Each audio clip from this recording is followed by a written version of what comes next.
غزوہ تبوک کے موقع پر حضور صلی اللہ علیہ وسلم نے فرمایا تھا کہ ہمارے ساتھیوں میں، ہمارے صحابہ میں، یہ الفاظ مسلم میں ہیں، صحیح مسلم میں، ہمارے صحابہ میں 12 منافق یعنی غزوہ تبوک میں جو شامل ہو گئے تھے اور وہ ایک سازش میں شریک تھے، وہ سازش بہت خطرناک تھی، بہت خطرناک تھی، یعنی وہ نبی پاک علیہ الصلوۃ والسلام کو شہید کرنے کے لیے اس غزوے میں شریک ہوئے تھے، اور اسی غزوے کے موقع پر ان منافقوں کے بارے میں حضور پاک علیہ السلام نے فرمایا تھا کہ یہ 12 جو صحابی ہیں جو اس میں شریک ہوئے اس سازش کے لیے، اور وہ سازش انہوں نے کی اور اس میں وہ ناکام ہوئے، تو فرمایا تھا ان میں 8 شخصوں کو دوبیلا مرض ہوگا، یعنی پیٹھ کے خطرناک پھوڑے کا مرض لگ جائے گا، اور یہ ثابت ہے تاریخ سے کہ معاویہ کو یہ مرض لگا۔ جو اصحابی کا لفظ لے کر شور مچا رہے تھے اور ہر جگہ پر ڈھنڈورا پیٹ رہے تھے کہ دیکھو دیکھو حدیث کے اندر صحابہ کو منافق کہا گیا ہے، تو اس حدیث کے اندر یہ اصحابی کا لفظ ہی سرے سے درست نہیں ہے، یا یوں کہیے کہ مرجوح ہے۔ لوزامو خذھا ٹیک اٹ، تم حضرت علی کی بات ماننے کے لیے تیار نہیں ہو، علی کی محبت کا جھوٹا دعویٰ کرتے ہو، تم حضرت عمار بن یاسر کی شہادت پہ جھوٹا رونا روتے ہو اور جھوٹا ڈھونگ کرتے ہو، تم حضرت عمار بن یاسر کی بات ماننے کے لیے تیار نہیں ہو۔ حامدوں و مصلیوں و مسلمہ، یہ جو رضوان کی آیت میں لقد آیا ہے، اے محقق تیری تحقیق کا رد آیا ہے، تیری عزت و شہرت کا جنازہ نکلا، بغض اصحاب کا انعام نقد پایا ہے، کیوں تو آمادہ رسوائی و بدنامی ہے، کیا کسی دشمن احمد سے رسد آیا ہے، چھوڑ دے قدح صحابہ ارے ناداں سلمہ، کیوں تجھے شرف رفاقت پہ حسد آیا ہے، کیا اصحاب محمد کا دفاع قرآن، یہ جو آیت حسنہ میں وعد آیا ہے۔ دفاع صحابہ کے سلسلے میں ہماری ویڈیو سیریز کی یہ تیسری قسط ہے۔ مولانا سلمان ندوی نے اس ویڈیو میں مسلم شریف کی ایک حدیث پیش کی جس میں ہے کہ آپ صلی اللہ علیہ وسلم نے ارشاد فرمایا، میرے صحابہ میں 12 منافقین ہیں جن میں سے 8 لوگ دوبیلا نامی بیماری سے ہلاک ہوں گے۔ اس حدیث کو پیش کر کے مولانا سلمان ندوی نے 2 دعوے کیے۔ پہلا دعویٰ تو یہ کیا کہ صحابہ کے اندر بھی منافقین ہوتے تھے، یعنی ایک شخص اللہ کے رسول کا صحابی اور ساتھ ہی میں منافق بھی ہوتا تھا، بڑا ہی عجیب دعویٰ ہے۔ دوسرا دعویٰ مولانا سلمان ندوی نے یہ پیش کیا کہ ان 12 منافقین کے اندر حضرت معاویہ رضی اللہ تعالیٰ عنہ بھی تھے، جس کی دلیل یہ دی کہ حضرت معاویہ رضی اللہ تعالیٰ عنہ کا بھی انتقال دوبیلا نامی بیماری سے ہوا۔ آپ صلی اللہ علیہ وسلم نے منافقین کو یہ بددعا دی تھی کہ ان میں سے 8 کو دوبیلا نامی بیماری ہلاک کرے گی، تو مولانا سلمان ندوی یہ ثابت کرنا چاہ رہے ہیں کہ حضرت معاویہ کا انتقال بھی دوبیلا نامی بیماری سے ہوا تھا۔ ہم ایک ایک کر کے مولانا سلمان ندوی کے ان دونوں دعووں کو تار تار کریں گے اور حدیث اور قرآن دونوں پیش کر کے مولانا سلمان ندوی کے دعووں کو غلط ثابت کریں گے۔ یہ واقعہ اس طرح پیش آیا تھا کہ غزوہ تبوک کے موقع پر کچھ منافقین جن کی تعداد بعض روایات میں 12 اور کسی میں 14 اور کسی میں 15 بھی آئی ہے، ان لوگوں نے آپ صلی اللہ علیہ وسلم پر قاتلانہ حملہ کرنے کا منصوبہ بنایا، لیکن اللہ تعالیٰ نے آپ صلی اللہ علیہ وسلم کو پہلے ہی سے اس سازش کی اطلاع دے دی۔ چنانچہ آپ صلی اللہ علیہ وسلم نے حضرت عمار بن یاسر اور حضرت حذیفہ بن الیمان کو اپنے ساتھ لیا، اور جب مقام عقبہ پر پہنچے تو یہ 12 منافقین اپنے چہروں کو چھپائے ہوئے پیچھے سے آئے، تو آپ صلی اللہ علیہ وسلم نے حضرت حذیفہ رضی اللہ عنہ کو حکم دیا، انہوں نے ان کی سواریوں کے منہ پر مارا اور ان کو وہاں سے بھگا دیا۔ اس وقت آپ صلی اللہ علیہ وسلم نے حضرت عمار بن یاسر اور حضرت حذیفہ بن الیمان رضی اللہ عنہما کو فرمایا کہ میری امت میں 12 منافقین ہیں جن میں سے 8 کو دوبیلا نامی بیماری ہلاک کر دے گی۔ اب مولانا سلمان ندوی نے یہ روایت تو مسلم شریف سے پیش کی، لیکن بالکل اسی کے بعد ایک اور روایت آگے ہے جس میں اصحابی کا لفظ نہیں ہے بلکہ امتی کا لفظ ہے کہ میری امت میں 12 منافقین ہوں گے، لیکن مولانا سلمان ندوی کے اندر جو بغض صحابہ ہے اور صحابہ کے لیے جو کینہ ہے، اس کینہ کی وجہ سے مولانا سلمان ندوی اس دوسری روایت کو دیکھ نہ سکے، یا اس روایت کو جانتے تھے لیکن جان بوجھ کر چھپا دیا، آدھا دکھایا آدھا چھپایا۔ اگر یہ محمد بن جعفر یعنی غندر کی روایت دکھا دیتے تو مولانا سلمان ندوی کی پول کھل جاتی۔ بھائی جب 2 طرح کی روایات ہیں، ایک میں اصحابی کا لفظ ہے ایک میں امتی کا لفظ ہے، تو آپ اس حدیث کا صحیح محمل متعین کر سکتے ہیں۔ جب امتی کا لفظ لے لیں گے تو صحابہ کی پوری جماعت پر سے الزام ہٹ جائے گا، لیکن صحابہ کا جو بغض ہے دل کے اندر اور جو کینہ ہے اور جو نفرت ہے، اس نفرت کی وجہ سے مولانا سلمان ندوی نے اس حدیث میں جس میں امتی کا لفظ تھا اس کو نہیں لیا، بلکہ وہ حدیث جس میں اصحابی کا لفظ تھا اس کو پیش کر کے پوری دنیا میں ڈھنڈورا پیٹ رہے ہیں۔ اگر آپ کہو گے کہ صحیح سند سے تو اصحابی کا لفظ بھی آیا ہے اور صحیح سند سے امتی کا بھی لفظ آیا ہے، تو آپ امتی کے لفظ کو کیوں لے رہے ہیں اور اصحابی کے لفظ کو کیوں نہیں لے لے رہے؟ تو اب ہمارے دلائل سمجھیے. پہلے اس روایت کی سند کو سمجھو. اس روایت کو نقل کرنے والے صحابی حضرت حذیفہ بن یمان رضی اللہ عنہ ہیں، اور اس روایت کا مدار امام شعبۃ بن الحجاج کے اوپر ہے. یعنی امام شعبہ سے یہ روایت آگے جا کر پھیلتی ہے. امام شعبۃ بن الحجاج اس روایت کو نقل کرتے ہیں قتادہ بن دعامہ السدوسی سے، وہ اس روایت کو نقل کرتے ہیں ابو نضرہ سے، اور وہ اس روایت کو نقل کرتے ہیں عمار بن یاسر رضی اللہ عنہما سے، اور پھر وہ حضرت حذیفہ بن یمان سے. اب امام شعبۃ بن الحجاج جو اس روایت کے مدار الاسناد ہیں، ان سے روایت کرنے والے 3 لوگ ہیں.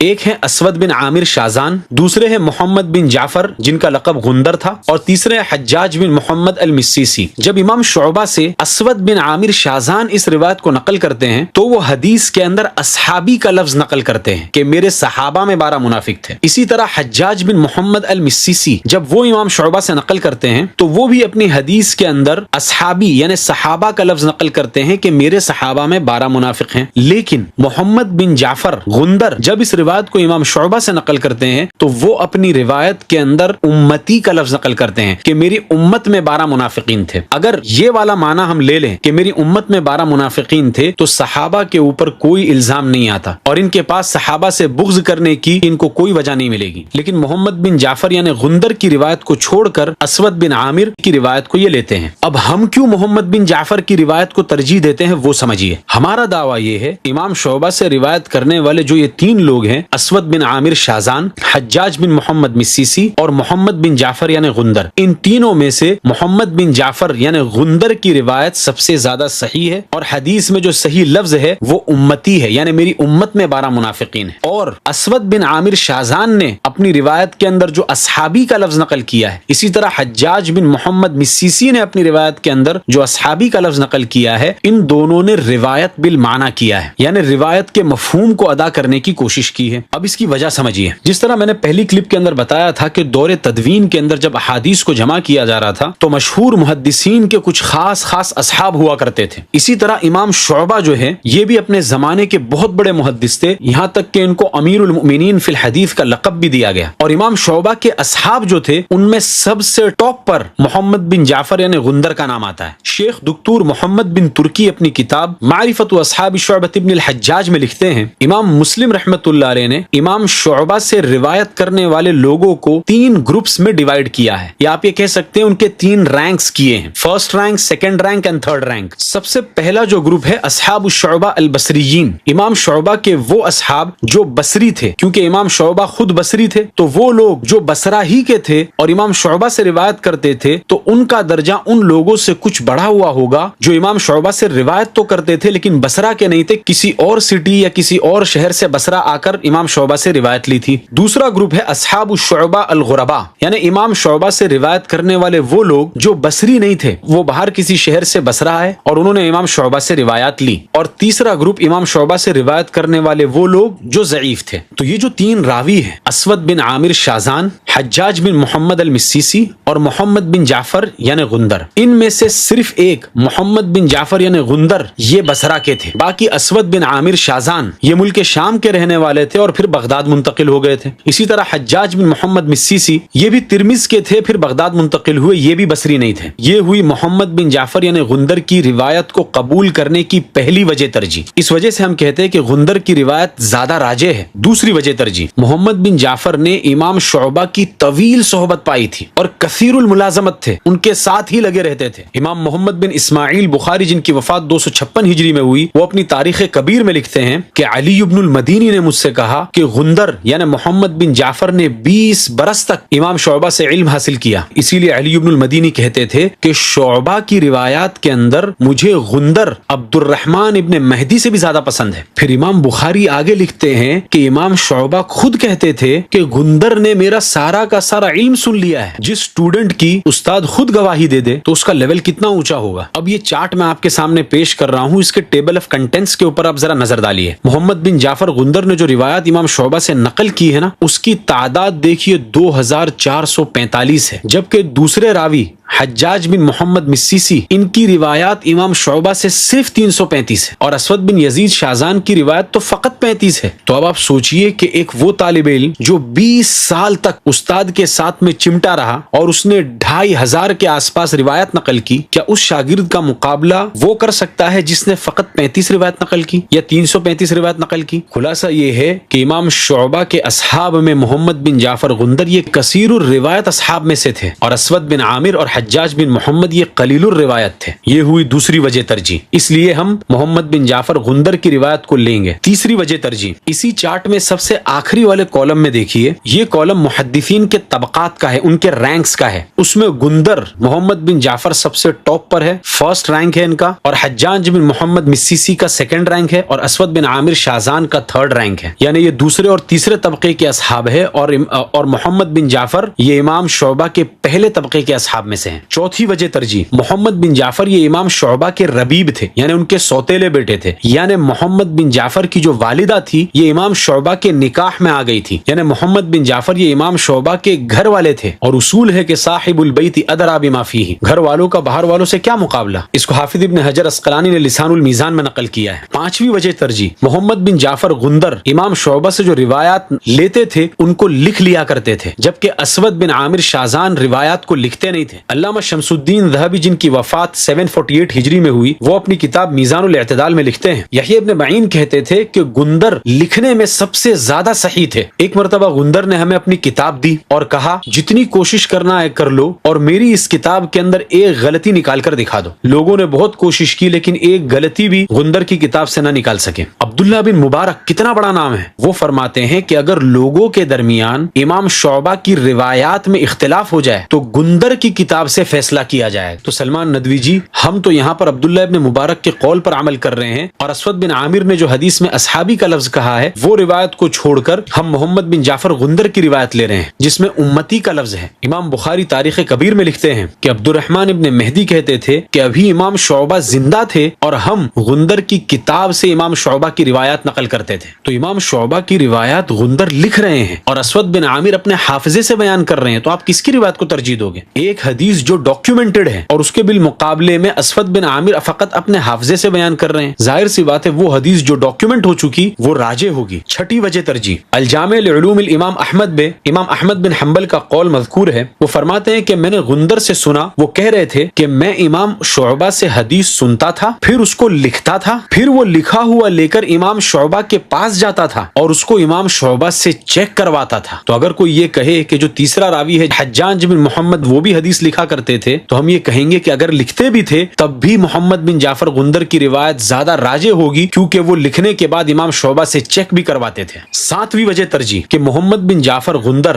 امام شعبہ کے اصحاب میں سے اوثق الناس تھے، اثبت الناس تھے. یعنی امام شعبہ کے جتنے اصحاب تھے ان میں کچھ لوگ جو سب سے زیادہ مضبوطی سے امام شعبہ سے روایت کرتے تھے ان میں ایک نام محمد بن جعفر غندر کا ہے. امام احمد بن عبداللہ بن صالح العجلی جن کی وفات 261 ہجری میں ہوئی، وہ اپنی کتاب معرفت الثقات میں لکھتے ہیں کہ غندر اثبت الناس فی شعبہ تھے، یعنی سب سے زیادہ درست اور ٹھیک روایت بیان کرنے والے. تو اب ان ساری وجوہ ترجیح کو سامنے رکھ کر ہم آسانی سے یہ فیصلہ کر سکتے ہیں کہ امام شعبہ کی یہ روایت جس کو ایک طرف اسود بن عامر شاذان نقل کر رہے ہیں، دوسری طرف حجاج بن محمد مسیسی نقل کر رہے ہیں اور تیسرے محمد بن جعفر غندر نقل کر رہے ہیں، اس میں سے محمد بن جعفر غندر کی روایت سب سے زیادہ صحیح ہے اور ان کی روایت میں امتی کا لفظ ہے کہ میری امت میں 12 منافقین ہیں. اور اسود بن عامر شاذان اور حجاج بن محمد مسیسی کی روایات میں جو اصحابی کا لفظ ہے اس کو آپ روایت بالمعنی پر محمول کر سکتے ہیں کہ انہوں نے روایت کے معنی کو ادا کرنے کی کوشش کی. اور ظاہر سی بات ہے کہ محمد بن جعفر جو 20 سال تک امام شعبہ کے ساتھ میں چمٹے رہے، جن کے بارے میں امام شعبہ نے خود کہہ دیا کہ اس نے مجھ سے سارا علم حاصل کر لیا، تو ان کے اور امام شعبہ کے درمیان جو کیمسٹری ہوگی وہ کیمسٹری اسود بن عامر اور امام شعبہ کے درمیان نہیں ہو سکتی. وہی کیمسٹری حجاج بن محمد مسیسی اور امام شعبہ کے درمیان ہرگز نہیں ہو سکتی. اس وجہ سے امام شعبہ کی اس روایت کے سلسلے میں ہمارا فیصلہ یہ ہے کہ امام شعبہ سے محمد بن جعفر یعنی غندر نے جو الفاظ ادا کیے ہیں نا وہی الفاظ زیادہ درست ہے اور اثبت ہے. اور اسود بن عامر شاذان تو خود اس روایت کے اندر کہہ رہے ہیں کہ لم احفظ، یعنی مجھے یاد نہیں رہا. یہ لم احفظ کا لفظ خود قلت ضبط کی طرف اشارہ کرتا ہے، اور یہ لفظ ہی کافی ہے کہ اسود بن عامر کی روایت کو مرجو قرار دیا جائے۔ اب اس پوری بحث کا خلاصہ یہ ہوا کہ مولانا سلمان ندوی مسلم شریف کی اس حدیث میں جو اصحابی کا لفظ لے کر شور مچا رہے تھے اور ہر جگہ پر ڈھنڈورا پیٹ رہے تھے کہ ارے دیکھو دیکھو حدیث کے اندر صحابہ کو منافق کہا گیا ہے، تو اس حدیث کے اندر یہ اصحابی کا لفظ ہی سرے سے درست نہیں ہے، یا یوں کہیے کہ مرجو ہے، اور راجح لفظ امتی کا ہے کہ میری امت میں 12 منافقین ہیں۔ اب حدیث کا مطلب یہ ہوگا کہ آپ صلی اللہ علیہ وسلم نے ارشاد فرمایا کہ میری امت میں 12 منافقین ہیں، اور اس معنی کے اعتبار سے کوئی اشکال نہیں ہوتا، اور نہ اب تم اس حدیث کے ذریعے سے صحابہ کو منافق ثابت کر سکتے ہو۔ لوزامو خذھا، یعنی آپ اس کو سنبھال کے بتانا، لوزامو خذھا، ٹیک اٹ۔ یہ تو ہو گئی سند کے اعتبار سے بحث۔ اب متن پر کچھ بحث کرتے ہیں۔ ہم یہ کہتے ہیں کہ چلو تھوڑی دیر کے لیے آپ کے مقدمے کو ہم مان لیتے ہیں۔ آپ یہی تو کہہ رہے ہو نا کہ آپ صلی اللہ علیہ وسلم نے کہا کہ میرے اصحاب میں منافقین ہوں گے، یعنی صحابہ کے اندر بھی منافق تھے، اور اس کو ثابت کرنے کے لیے آپ نے حوض کوثر والی حدیث پیش کی۔ میری حوض کوثر پر میرے صحابہ میں سے بہت سے ایسے لوگ حاضر ہوں گے جن کو فرشتے وہاں سے دھکے دے رہے ہوں گے، ہٹا رہے ہوں گے، اور حوض پر حاضر نہیں ہونے دیں گے۔ میں انہیں دیکھوں گا اور کہوں گا میرے صحابہ، میرے صاحب، یہی الفاظ اصحابی، اصحابی، یہ میرے صحابہ، یہ میرے صحابہ۔ تو فرشتے یہ کہیں گے کہ حضور انک لا تدری ما احدثوا بعدک، اے نبی آپ کو یہ نہیں معلوم کہ انہوں نے آپ کے بعد کیا کیا کیا، کیسے کیسے جرائم کیے ہیں، کیسی بدماشیاں کی ہیں۔ اس سے آپ ثابت کرنا چاہ رہے ہیں کہ نعوذ باللہ صحابہ منافق تھے اور بدعتی تھے، پھر عبداللہ ابن ابی منافق کی روایت آپ پیش کر رہے ہیں۔ ایک انصاری اور مہاجری کے جھگڑے کے موقع پر عبداللہ ابن ابی نے حضور پاک علیہ السلام کی شان میں گستاخی کی، اور حضرت عمر نے پھر عرض کیا تھا حضور سے کہ دعنی اضرب عنق هذا المنافق، مجھے اس منافق کی گردن مارنے کی اجازت دیجیے۔ تو حضور نے فرمایا چھوڑو، لوگ کہیں یہ نہ کہیں کہ محمد اپنے صحابہ کو قتل کرواتے ہیں، کیونکہ عبداللہ ابن ابی صحابہ میں شمار ہوتا تھا، اس کی پوری ٹیم وہ 300 صحابی جنہوں نے نبی کے خلاف بغاوت کی تھی عہد کے موقع پر، سب صحابہ شمار ہوتے تھے۔ اور کہ دیکھو حدیث کے اندر آپ صلی اللہ علیہ وسلم نے عبداللہ ابن ابی منافق کو صحابی کہا۔ ہم یہ کہتے ہیں کہ تھوڑی دیر کے لیے آپ کے اس مقدمے کو مان لیتے ہیں کہ احادیث کے اندر صحابہ کے لیے منافق کا لفظ استعمال کیا گیا۔ ہم یہ کہتے ہیں کہ ان نصوص کا بآسانی درست محمل تلاش کیا جا سکتا ہے، یعنی حدیث کے اندر جو صحابی کا لفظ آیا ہے نا کہ میرے صحابہ میں 12 منافقین ہے، یا عبداللہ ابن ابی منافق کے بارے میں جو آپ صلی اللہ علیہ وسلم نے صحابی کا لفظ استعمال کیا، تو ان ساری احادیث کے اندر جو منافقین کو صحابی کہا گیا ہے وہ صحابی کے لغوی معنی میں کہا گیا ہے، یعنی اس کا لیکسیکل میننگ ہے، وہاں پر اصطلاح صحابی مراد نہیں ہے، اور لغوی اعتبار سے لیکسیکل میننگ کے اعتبار سے صحابی ہر اس شخص کو کہا جا سکتا ہے جو کسی فرد سے یا کسی تحریک سے جڑا ہوا ہو۔ اسی طرح ایک علاقے اور ایک زمانے کے لوگوں کو بھی صحابی کہا جا سکتا ہے کہ یہ سب لوگ ایک دوسرے کے اصحاب ہیں۔ یعنی ان احادیث کے اندر آپ صلی اللہ علیہ وسلم نے جو یہ کہا کہ میرے صحابہ میں 12 منافقین ہیں، یا عبداللہ ابن ابی منافق کو جو صحابی کہا، وہ صحبت زمان اور صحبت مکان کے اعتبار سے کہا، اصطلاحی صحابی مراد نہیں لیا۔ یعنی یہ کس قدر تعجب کی بات ہے، ان کا دعویٰ اتنا بڑا عربیداں ہونے کا ہے اور اتنی بھونڈی غلطیاں کر رہے ہیں۔ اب الزامی جواب بھی سنیے، اگر آپ حدیث میں کسی منافق کو صحابی کہے جانے سے یہ ثابت کرنا چاہ رہے ہیں کہ صحابہ کی جماعت میں منافقین تھے، یعنی ایک وقت میں ایک ہی آدمی صحابی رسول اور ساتھ ساتھ منافق بھی تھا، تو میں قرآن کی آیت پیش کرتا ہوں جس میں اللہ تعالیٰ نے کفار مکہ اور مشرکین مکہ کو بھی صحابی کہا۔ کھولیے سورہ اعراف آیت نمبر 184، اولم یتفکروا ما بصاحبکم من جنہ۔ کھولیے سورہ نجم آیت نمبر 2، ما ضل صاحبکم وما غوا۔ پھر کھولیے سورہ تکویر آیت نمبر 22، وما صاحبکم بمجنون۔ ان تینوں آیتوں میں کفار مکہ اور مشرکین مکہ کو آپ صلی اللہ علیہ وسلم کا صحابی کہا جا رہا ہے۔ اگر صحابی کے لغوی معنی اور لیکسیکل میننگ کو بالکل نظر انداز کر دینا ہے، پھر کہو ابو جہل بھی صحابی تھا، اور کہو امیہ ابن خلف، ابی بن خلف اور ابو لہب، یہ سب کے سب صحابی تھے۔ مسیلمہ کذاب کو تو تم نے صحابی مان ہی لیا ہے۔ مسیلمہ الکذاب کے لوگوں سے ہوئی، جو خود بھی ایک بڑا وفد لے کر آیا تھا، حضور سے ملاقات کر چکا تھا اور صحابہ میں شمار ہو چکا تھا، تو کفار مکہ اور مشرکین مکہ کے بارے میں بھی فیصلہ کر دو نا کہ وہ تمہارے نزدیک صحابی تھے۔ یار تم نے علم حاصل کیا ہے یا مدرسے میں بیٹھ کر گھاس کھائی ہے؟ میں معافی چاہتا ہوں، لیکن جو صحابہ کی جماعت کو منافقین کی جماعت کہے کہ صحابہ میں منافق بھی ہیں، آگے مرتد بھی ہونے والے ہیں، اور صحابہ میں فاسق بھی ہیں، سب طرح کے لوگ ہیں، تو میں مجبور ہوں اس کے لیے اتنے سخت الفاظ استعمال کرنے پر۔ نہ تم صدمے ہمیں دیتے, نہ ہم فریاد یوں کرتے, نہ کھلتے راز سر بستہ, نہ یوں رسوائیاں ہوتی. بغض صحابہ اور صحابہ کا کینہ اور کپٹ جب دل کے اندر بھرتا ہے نا, جو صحابہ کی فہرست میں شمار ہوتے تھے, انہوں نے نبی پر ظلم کیا, نبی کو تکلیفیں دی, نبی کو اذیتیں دی, نبی کے خلاف منصوبے اختیار کیے, تو ظاہر ہے کہ تابعین تو نہیں پہنچ گئے تھے نبی کے پاس. تو علم کے باوجود انسان عقل سے پیدل ہو جاتا ہے. علامہ عبدالحق محدث دہلوی رحمۃ اللہ علیہ, جن کی وفات 1052 ہجری میں ہوئی, انہوں نے لمعات التنقیح کے اندر 2 جملوں کے اندر ہی اس مسئلے کو حل کر دیا کہ یہ جو حدیث کے اندر آیا ہے کہ میرے صحابہ میں 12 منافقین ہیں, تو یہاں پر منافقین کو صحابہ اس وجہ سے کہا گیا کیونکہ وہ لوگ صحابہ کے بیچ میں گھلے ملے ہوئے تھے اور صحابہ کے ساتھ تشبہ اختیار کیا ہوا تھا. یعنی صحابہ منافقین نہیں تھے, صحابہ میں منافقین گھسے ہوئے تھے. علامہ عبدالحق آگے لکھتے ہیں کہ اسی لیے آپ صلی اللہ علیہ وسلم نے فی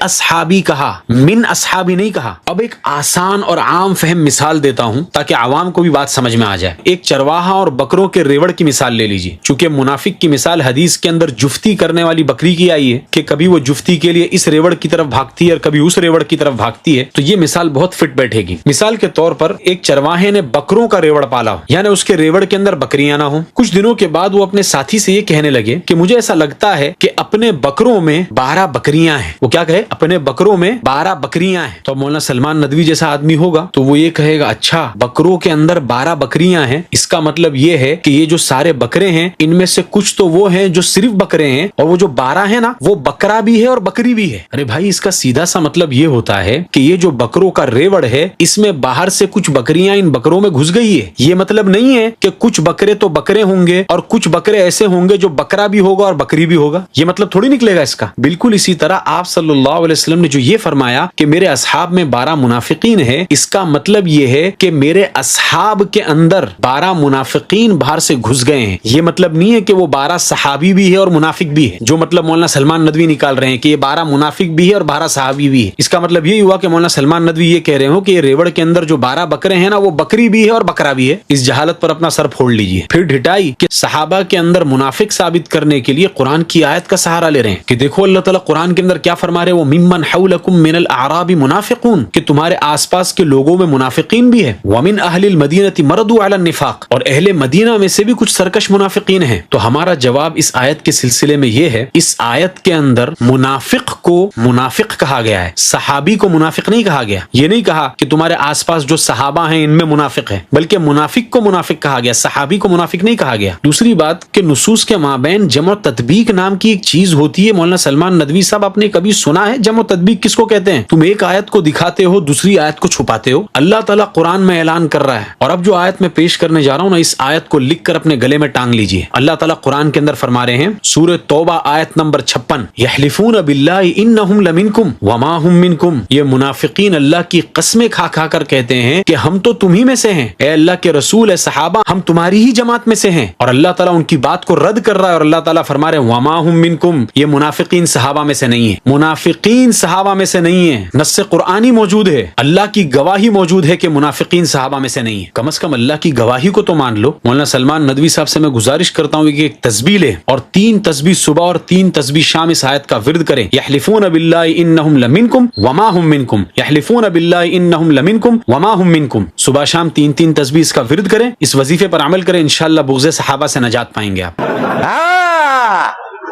اے گل ہے.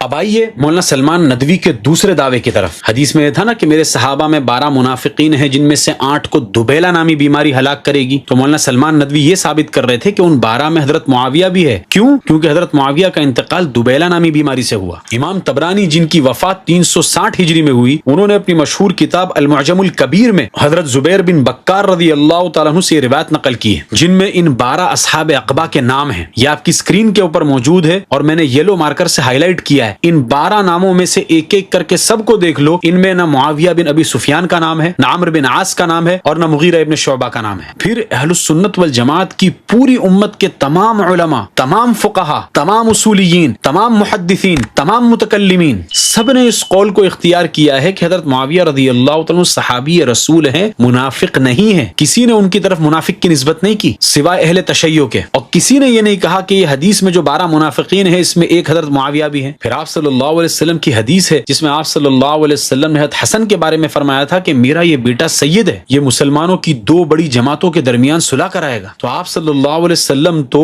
حضرت معاویہ کی جماعت کو بھی مسلمانوں کی جماعت مان رہے ہیں۔ آپ صلی اللہ علیہ وسلم ان کو مسلمان مانتے تھے، حضرت علی ان کو مسلمان مانتے تھے، حضرت عمار بن یاسر جنگ صفین کے اندر کہہ رہے ہیں لا تقولوا ذلک، کہ تم ان کو کافر مت کہو، تم اللہ کی بات ماننے کے لیے تیار نہیں ہو، تم آپ صلی اللہ علیہ وسلم کی بات ماننے کے لیے تیار نہیں ہو، تم حضرت علی کی بات ماننے کے لیے تیار نہیں ہو، علی کی محبت کا جھوٹا دعویٰ کرتے ہو، تم حضرت عمار بن یاسر کی شہادت پہ جھوٹا رونا روتے ہو اور جھوٹا ڈھونگ کرتے ہو، تم حضرت عمار بن یاسر کی بات ماننے کے لیے تیار نہیں ہو، حضرت عمار بن یاسر ان کو کافر قرار دینے کے لیے تیار نہیں ہے اور تم ان کو منافق کہہ رہے ہو۔ تمہیں کیا حضرت عمار بن یاسر سے زیادہ معلوم ہے؟ ایک آدمی جو جنگ صفین کے اندر موجود ہے، اس وقت میدان جنگ کے اندر موجود ہے، حضرت معاویہ کے سامنے کھڑا ہے، حضرت علی حضرت معاویہ کے سامنے کھڑے ہیں، حضرت حسن حضرت حسین حضرت معاویہ کے سامنے کھڑے ہیں، ان سے جنگ کر رہے ہیں، یہ سارے کے سارے اہل بیت اطہار، یہ تو حضرت معاویہ کو منافق قرار نہیں دے رہے۔ تم اہل بیت کی جھوٹی محبت کا دعویٰ لے کر آئے ہو، تم نے حضرت علی کے قول کو فراموش کیا، حضرت عمار بن یاسر کے قول کو فراموش کیا، تم نے حضرت حسن کی صلح کو فراموش کیا، تو تمہاری بات مان لیں۔ اور یہ جو مشہور ہے نا حضرت معاویہ رضی اللہ تعالیٰ عنہ کا انتقال دوبیلا نامی بیماری سے ہوا تھا، تو فرمایا تھا ان میں 8 شخصوں کو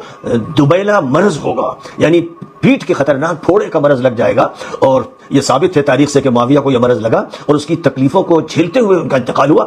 ذکر اس کا صحیح مسلم کی روایت میں ہے اور متعدد قرائن ان 8 میں معاویہ کا تعین کرتے ہیں۔ ظاہر ہے کہ صحابہ میں سب سے بڑا ظالم معاویہ تھا، سب سے بڑا ظالم۔ اس کی یہ لوگ صرف 2 دلیل دیتے ہیں۔ پہلی دلیل، عراق والوں میں یہ مشہور ہو گیا تھا کہ حضرت معاویہ رضی اللہ تعالیٰ عنہ کو دوبیلا نامی بیماری لگ گئی ہے۔ اب بتاؤ، حضرت معاویہ رضی اللہ تعالیٰ عنہ شام میں ہیں، وہاں وہ بیمار ہوئے، وہاں پر ان کا انتقال ہوا، اور مشہور کہاں ہو رہا ہے؟ عراق کے اندر مشہور ہو رہا ہے۔ شام کے اندر کسی کو بھی نہیں معلوم کہ حضرت معاویہ رضی اللہ تعالیٰ عنہ کو دوبیلا نامی بیماری لگی ہے، عراق کے اندر سب کو پتا چل گیا۔ عجیب بے وقوفی ہے۔ دوسری دلیل جو میں اب دوں گا، اس سے ان کے جھوٹ کا پردہ فاش کروں گا۔ دوسری دلیل یہ محمد بن اسحاق کا نام لے کر دیتے ہیں کہ محمد بن اسحاق کہتے تھے کہ حضرت معاویہ رضی اللہ تعالیٰ عنہ کو آخری عمر میں دوبیلا نامی بیماری لگ گئی تھی۔ اور محمد بن اسحاق نے یہ بات کس کو کہی؟ تو کہتے ہیں کہ امام ابن قتیبہ جن کا انتقال 276 ہجری میں ہوا، انہوں نے اپنی کتاب المعارف کے اندر محمد ابن اسحاق کا یہ قول نقل کیا ہے۔ اب دل تھام کر بیٹھو، جو میں دکھانے جا رہا ہوں، یہ جو اسکرین شاٹ آپ کی اسکرین پر ہے نا، یہ امام ابن قتیبہ کی کتاب المعارف کی پرنٹڈ کاپی کا اسکرین شاٹ ہے۔ اس میں جو میں نے یلو مارکر سے نشان لگایا ہے، اس میں دیکھو یہ لکھا ہے کہ محمد بن اسحاق کہتے تھے کہ حضرت معاویہ رضی اللہ تعالیٰ عنہ کا انتقال 78 سال کی عمر میں ہوا اور ان کو نقابات کی بیماری تھی، اور اس نقابات کے لفظ کو آگے یعنی کہہ کر ڈسکرائب کیا ہے کہ نقابات یعنی دوبیلا نامی بیماری لگ گئی تھی۔ اب آپ کو دیکھ کر لگ رہا ہوگا کہ ہاں، امام ابن قتیبہ کی کتاب المعارف کے اندر محمد ابن اسحاق کا یہ قول تو مذکور ہے، لیکن اب میں آپ کو چمتکار دکھاتا ہوں۔ اب یہ جو آپ کی اسکرین کے اوپر جو اسکرین شاٹ ہے، یہ بھی امام ابن قتیبہ ہی کی کتاب المعارف کا ہے، لیکن مینوسکرپٹ کا ہے، مخطوطے کا ہے، یہ پرنٹڈ کاپی کا نہیں ہے، مخطوطے کا ہے۔ سیم پیج سیم لائن دیکھو، میں دونوں پیج آپ کی اسکرین پر ایک ساتھ رکھ دیتا ہوں۔ جو پرنٹڈ کاپی ہے اس میں لکھا ہے کہ ان کو نقابات یعنی بدیلا نامی بیماری لگ گئی تھی، جبکہ ان کی جو مینوسکرپٹ ہے، جو مخطوطہ ہاتھ سے لکھا ہوا ہے، اس میں یہ دوبیلا کا ورڈ ہے ہی نہیں، صرف اتنا ہے کہ ان کو نقابات کی بیماری تھی۔ لو سامو خود ہا، یعنی آپ اس کو سنبھال کے بتانا، لو سامو بھی ثابت ہو گیا جی، لو سامو خود ہا، ٹیک اٹ۔ کیسے دھوکہ دیا جاتا ہے دیکھو۔ اس لیے ہم یہ کہتے ہیں کہ حضرت معاویہ رضی اللہ تعالیٰ عنہ کی مذمت کے اندر جتنی حدیثیں گھڑی گئی ہے، علامہ ابن القیم الجوزیہ نے المنار المنیف کے اندر لکھا ہے، وہ سب کے سب من گھڑت ہوگی، اور ان میں سے ایک روایت بھی قابل قبول نہیں ہے۔ حضرت معاویہ رضی اللہ عنہ کی برائیاں کرنے کے لیے ان لوگوں نے حدیثیں گھڑی ہیں۔ یاد رکھے کہ ہم حضرت علی کو اور اہل بیت کو حضرت معاویہ سے بہت افضل سمجھتے ہیں، لیکن اس کا مطلب ہرگز یہ نہیں ہے کہ ہم حضرت معاویہ کو گالیاں دینے لگے۔ یقیناً وہ صحابی رسول تھے اور ان کے ایمان میں نفاق کا کوئی شائبہ نہیں تھا۔ وہ جو عظمت میں ستاروں سے بھی آگے پہنچے، کیا تجھے ان کی بلندی پہ حسد آیا ہے؟ ان کی تعریف میں قرآن مسلسل اترا اور پروانہ خوشنودی نقد لایا ہے۔ شمع اسلام منور ہے لہو سے ان کے، زخم سے چور زباں پر بھی احد آیا ہے۔ سوئے انجام سے ڈرنا تو تجھے ہے زیبا، مفلحون ان کی مراتب کی سند آیا ہے۔ 313 بھی وہ لوٹے ہیں غالب ہو کر، دشمن دی پہ وار ان کا اشد آیا ہے۔ یہ جو رضوان کی آیت میں لقد آیا ہے، اے محقق تیری تحقیق کا رد آیا ہے۔ کیا اصحاب محمد کا دفاع قرآن، یہ جو آیت حسنہ میں وعد آیا ہے۔ ھذا وصلی اللہ علیہ وسلم۔ اے گل ہے